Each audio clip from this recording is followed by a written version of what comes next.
So please can you welcome to the stage Marc Robben. Thank you very much.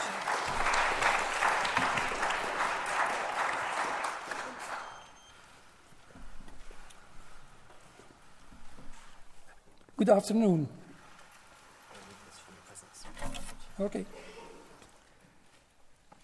Okay, I'm Marc Robben. I'm a Belgian architect. So I've got another point of view as some other speakers here, but I think that could be interesting. The only thing is I have to struggle with the language. I'm Dutch speaking, so I have a bit more than other people to look for my words and what I'm going to tell. I'm going to say something, ways of seeing. Well, I'm going to tell something about plans, sound, perhaps about timber framed constructions, if I get there, but time is short, so I don't know if I get there. So I have to just try. Okay. Cruciferi. Somebody knows what it is? At the start of the Gothic style, there was an enormous challenge in building constructions, big cathedrals, big churches. It has to be higher, bigger, larger. Without stability calculations, it was a question of trial and error. It was not that easy for all those builders. They tried. Some parts of the building collapsed. They tried again. Some buildings collapsed entirely. They tried again, just until they found the balance of building. There's always the question, why? If something goes wrong, why did it go wrong? So for the whole day, just put on your historic glasses and look at a world where always evil spirits are flying around and doing harm, trying to harm buildings and other constructions. So they had to cope with stability. I don't know if you got any idea of this. I don't going to say too much about it. But in the construction, they found they had to make buttresses to keep the building stable. These buttresses were moved from the building away because in the windows and in the church, people wanted to have a high amount of light. So they had to be moved from the building away. On top of these buttresses, there was need of some weight. Without that, the building would collapse. And the strange thing is that from the start of the first Gothic buildings, you see, so on top of the buttresses, suddenly there appear from the first Gothic buildings some strange things that are plants. Plants, yes, in the form of a crucifix. That's a church in my neighborhood where you clearly see the crucifixes. Mm-hmm. So what do you see? What you see is a cruciferi or brassicaceae. Oh, that changed enormously. In my picture it was quite big, but brassicaceae cruciferi is a type of plants, a lot of crops that old people knew had the same blossom with a form of 4 petaled leaves in the form of a cross. So everybody knew what it was. You see that they appear in stone, first in a Latin form as Latin crosses. In a later period, they get a bit stylized. You'll see them as Lorraine crosses, double Orthodox crosses. And so you see 3-dimensional vegetable crosses on all these buildings. Crosses, you need to protect your building. If something goes wrong, stability is always important, but why not get some extra use of some aid, some help, perhaps in nature? Of course, that wasn't so decorative, and they found another solution to put weight on top of these buttresses, and that were the pinnacles. This once again a black thing, but okay. These pinnacles were a bit like trees in stone. You see, literally a Christmas tree in stone, but on top of it, once again,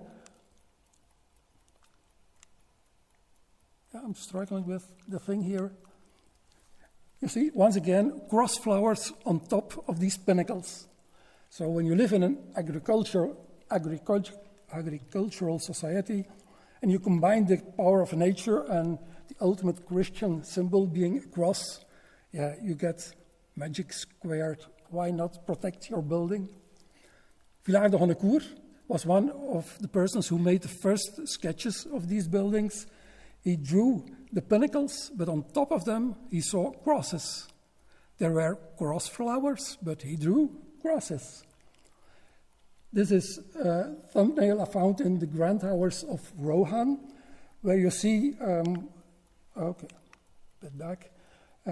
you see worldly ambitions, you see money on the table, you see trade that has been done that's threatening the church.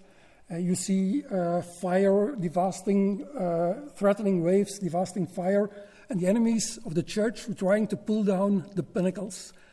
When you pull down the pinnacles of a cathedral, the cathedral certainly will collapse. So, my idea is an apotropaic aim in addition to the functional and aesthetic purposes. Yes, I'm sure.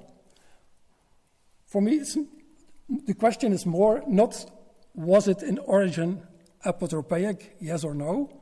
For me, the question is more when did people forget? When did they forget? Where did they forget? But the situation is not the same on the continent and in England or in Great Britain, where there's a completely different evolution in the Gothic style. These cross flowers not only appeared in churches, also in castles. See it here? This is indeed a neo example, the clock tower here in Chester, but there are also the cross flowers. There's one specific example I want to share because some of us were also in Salisbury. They tried to build the highest tower in the country. Okay, without stability calculations, what did the builders know in that time? I'm going to show you. If you want to build a tower, and this could be a scale model of it, and you put a stone spire above it, you get a large amount of weight. What can happen? They knew this. So what did they do? They put reinforcements inside the tower at half height. You see here the guide who is explaining to Brian that he's pointing at all these reinforcements and he's telling that Christopher Wren visited the church, he saw it, and he had the same idea. And he said, no, let's place extra reinforcement because I think it's delicate. But the builders had another way of protecting the building. So at the outside, at that height, they placed like a bracelet round the church, complete row of cross flowers. They look like this. You can feel the force of nature. You can feel the power in it. And when ghosts or evil spirits are passing by, when they fly through the sky and they look down, they see a cross. When they're standing on the footpath and they look up, they see a cross. When they fly aside, from every angle, you always see crosses. Okay, I'll give another example. This is an example of timber frame constructions. You find, in the early days, the buildings were all a bit like this. The roof ridges were filled with succulent plants like Sempervivum. Charlemagne, if you know Charles the Great, he even made a law to oblige his people in this country to put on their rooftops these succulent plants like Sempervivum. This is a Dutch text, but when you look at the same thing when it's talked about in German-speaking countries, all people look at Donar. Donar is the German equivalent of Thor, the Norse god. So all these plants have names like thunder, donderbezem, donderbaard, donderkruid.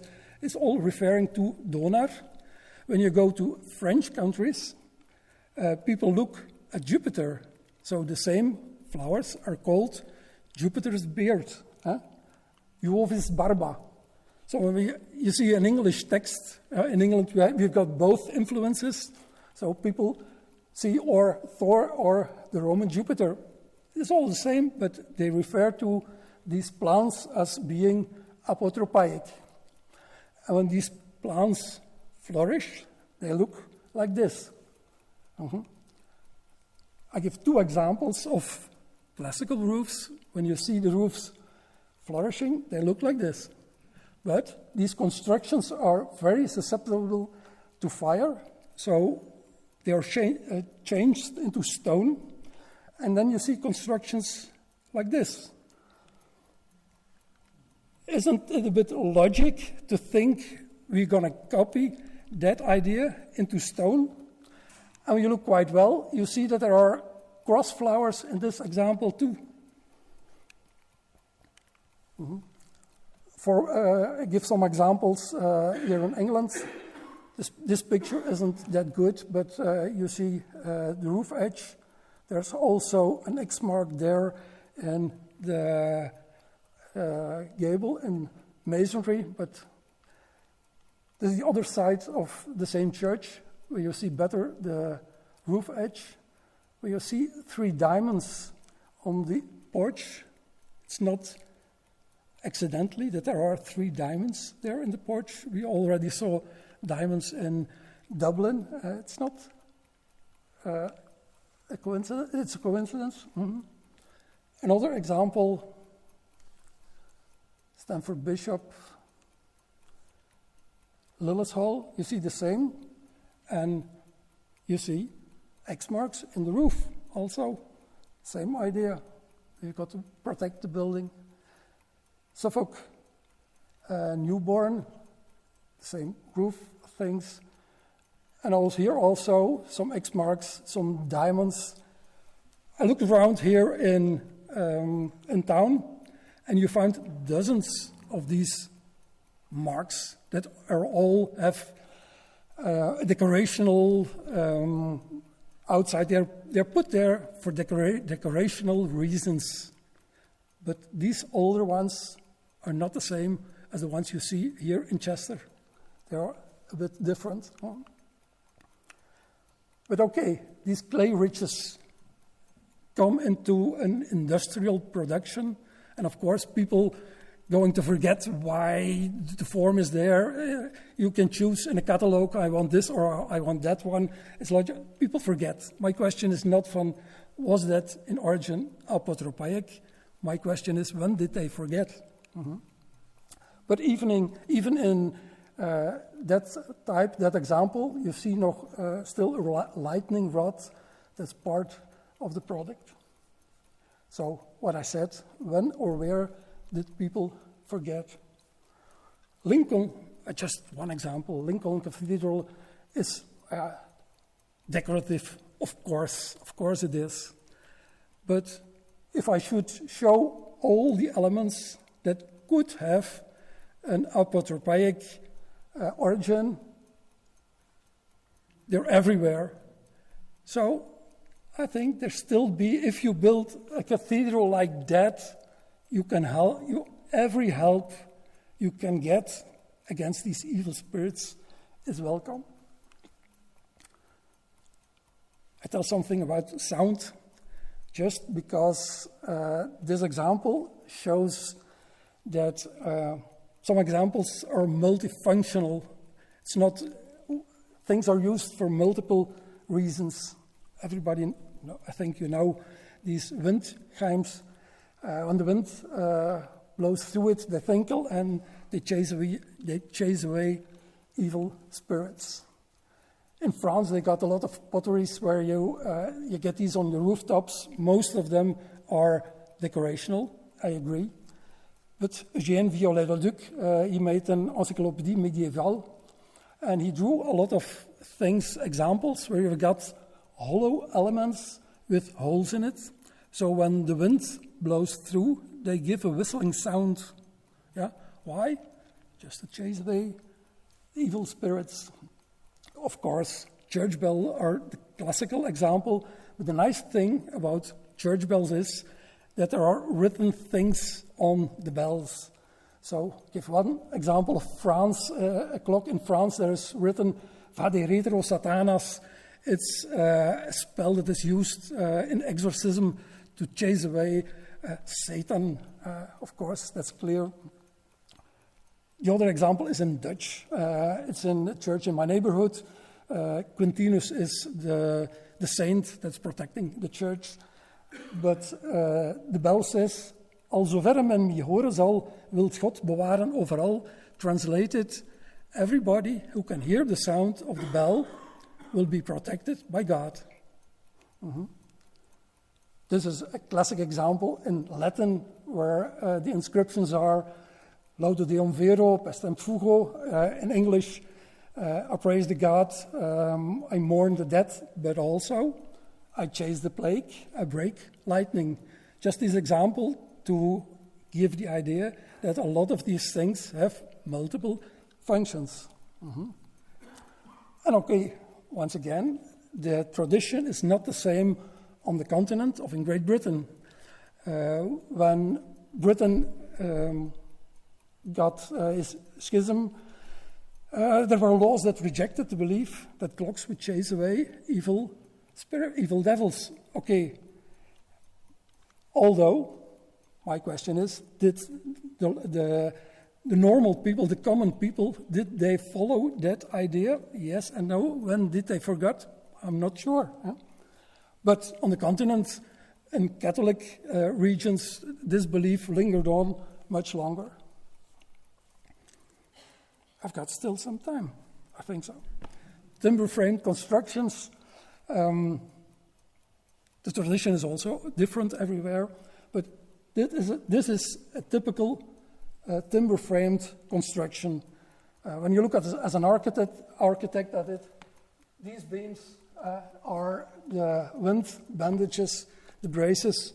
These one you do need for stability of the construction. The construction as it is there is stable. Huh? It's like a bit like a bandage, a storage rack. If you got the cross in there, that makes it stable. If not, your rack is moving in all directions. So this is the construction. What you do with filling up the openings in the construction, it's another story. Huh? So in quite a lot of French and German examples, you see that the same symbols are coming back. X marks, diamonds, the combination of both. When you see a picture like that, you see that around the windows you find these symbols. They are not necessary for the construction. So a bit of help against evil spirits, I believe they do. Because certainly in these circumstances, in cities with all buildings built in wood, if one building starts burning, you've got a big problem. So, yeah, every help against evil is welcome. It is already a bit different in England. It's quite soon more decorational. But okay, I put a question, yeah? And even if it's decorational, I'm still wondering why does all the symbols that you see in other cases are coming back. You've got live trees, you've got diamonds, you've got X marks. I'm going to end, but if hidden charms had started 2 years ago, I would have started with this photo. I think everybody, you guys saw Broadchurch, Series 3, you saw the building, yeah? Who did see the crosses in the building? I think nobody. I think the question is always just look better. And this is a picture, an old picture of Bridge Street, yeah, here in Chester, yeah? When I look at it, I'll see 2 diamonds on the chimney. It's always vulnerable. On the top of the gable, always vulnerable. I see these roof things. I see diamonds. I see live trees. I see X marks. Decorational, yes, certainly. Perhaps a bit more. For me, the question is, when did people forget? Idea is always just look better and see more. Thank you.